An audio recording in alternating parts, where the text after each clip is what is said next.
Assalamualaikum warahmatullahi wabarakatuh. Nama saya Rofiko Hanomrolo dari kelas manajemen 1E, mata kuliah Pancasila. Dosen pengampu ialah Ibu Lia Saada. Di sini saya akan menjelaskan sejarah lahirnya Pancasila.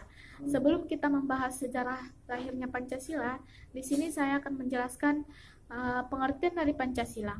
Pancasila itu pilar ideologis negara Indonesia yang terdiri dari dua kata Sanskerta. Yang pertama yaitu panca berarti 5 dan sila berarti prinsip atau asas.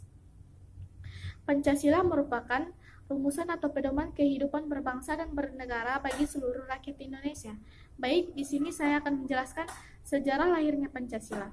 Lahirnya Pancasila yang disampaikan oleh Insinyur Soekarno dalam sidang BPUPKI pada tanggal 1 Juni 1945, beliau menyampaikan tentang gagasan dasar negara Indonesia merdeka.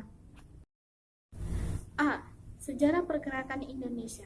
Sebelum terbentuknya negara Indonesia pada tanggal 17 Agustus 1945, bentuk pemerintahannya itu ialah kerajaan-kerajaan besar maupun kecil yang ada di Nusantara. Adapun kerajaannya itu ialah yang pertama Kerajaan Sriwijaya, yang kedua Kerajaan Majapahit. B.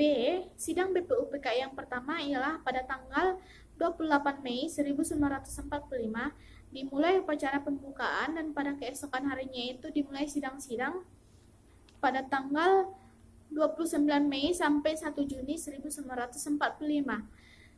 Yang pertama yaitu Mr. Muhammad Yamin pada tanggal 29 Mei 1945, beliau mengusulkan calon rumusan dasar negara Indonesia sebagai berikut, ialah pri kebangsaan, pri kemanusiaan, pri ketuhanan, pri kerakyatan, dan kesejahteraan rakyat.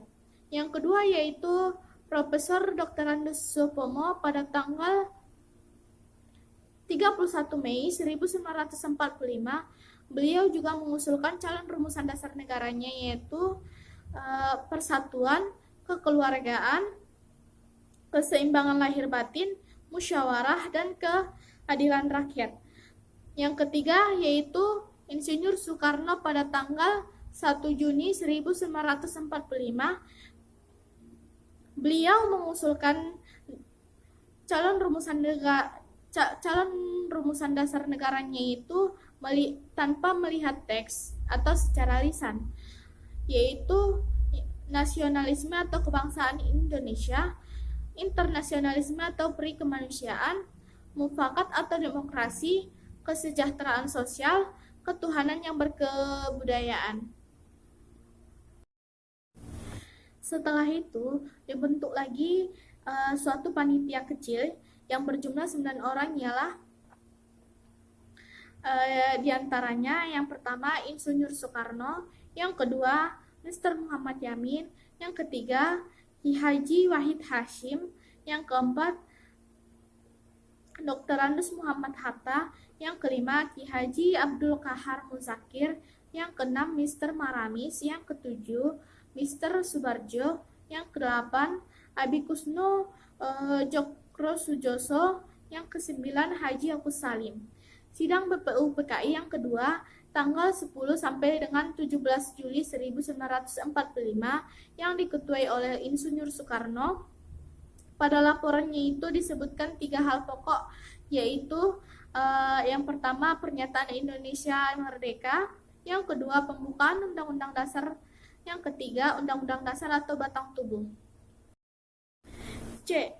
Pembentukan Panitia Persiapan Kemerdekaan Indonesia atau PPKI pada tanggal 7 Agustus 1945 yang diketuai oleh Insinyur Soekarno, wakilnya ialah Dr. Andes Muhammad Hatta, yang penasihatnya itu Ahmad Subarjo.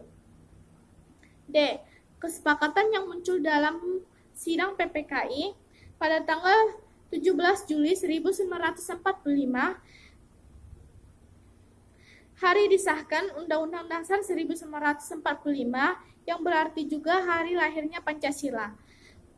Karena di dalam pembukaan Undang-Undang Dasar 1945 memuat isi daripada Pancasila yang berisi 5 butir, yaitu Yang pertama, ketuhanan yang Maha Esa. Yang kedua, kemanusiaan yang adil dan beradab. Yang ketiga, persatuan Indonesia. Yang keempat, kerakyatan yang dipimpin oleh hikmat kebijaksanaan dalam permusyawaratan perwakilan. 5. Keadilan sosial bagi seluruh rakyat Indonesia.